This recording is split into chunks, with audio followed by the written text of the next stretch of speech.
খুতবার আগে আপনাদের সামনে দাঁড়িয়েছি একটি চমৎকার বিষয় নিয়ে, এবং আমাদের জন্য, মুসলিম কমিউনিটির জন্য এটা আনন্দের সুসংবাদ। সেটা হলো, আমার ডান পাশে যে ভাইটিকে দেখছেন দাঁড়িয়ে আছে, ওনার দেশের বাড়ি খাগড়াছড়ি, উনি থাকেন হাটুভাঙ্গা।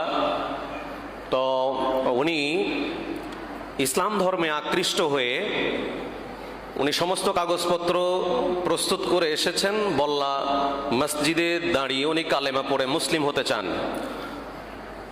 গোসল করে উজু করে এসেছেন। ওনার ইচ্ছা হলো খুতবার আগেই যেন তাকে কালেমা পড়ানো হয়, যেন তিনি জুম্মার সালাতটা আদায় করতে পারেন। বলি আলহামদুলিল্লাহ।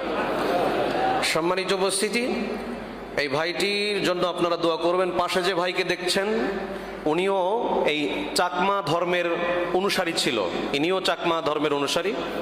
উনি 10 মাস আগে ইসলাম কবুল করেছে। তো আপনার কি ভাই? উনি আপন ভাই? আপন ভাই না, আমার বাবা ছোট, ওর বাবা বড়। ও আচ্ছা আচ্ছা, চাচাতো ভাই। ঠিক আছে। আচ্ছা, এখন আপনাকে আমি কিছু প্রশ্ন করব কালিমা পড়ানোর আগে।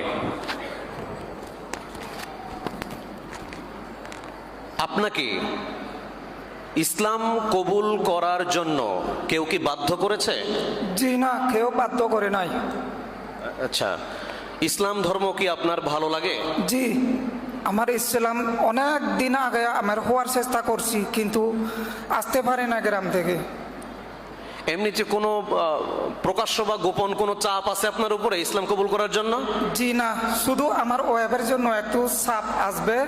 উনি এখনো আসে নাই, কবুল হয়েছে কিন্তু আনতে পারি নাই আমি এরে। মানে আবারও জিজ্ঞেস করছি, আপনাকে কেউ বাধ্য করেছে কিনা? জি জি না, কেউ বাধ্য করে নাই। আচ্ছা, আলহামদুলিল্লাহ। এই ভাইটির নাম হচ্ছে জ্যোতি চাকমা, পিতা কমল চরণ চাকমা, জ্ঞান জ্যোতি চাকমা। আচ্ছা, উনি বর্তমান যে নাম দেবেন ইসলাম কবুল করার পরে, সেটা হলো আবু বকর সিদ্দিক। আলহামদুলিল্লাহ। মানে আল্লাহ রসুল সাল্লাল্লাহু আলাইহি ওয়াসাল্লামের কাছে পুরুষদের ভিতরে সবচেয়ে প্রথম ইসলাম কবুল করেছিলেন আবু বকর সিদ্দিক। ইসলামের জন্য এত অবদান, যাকে ইসলামের ত্রাণকর্তা বলা হয়। তো যাই হোক, এই নামটি উনি চয়েস করেছেন, আলহামদুলিল্লাহ। ওনার নাম হবে আবু বকর সিদ্দিক।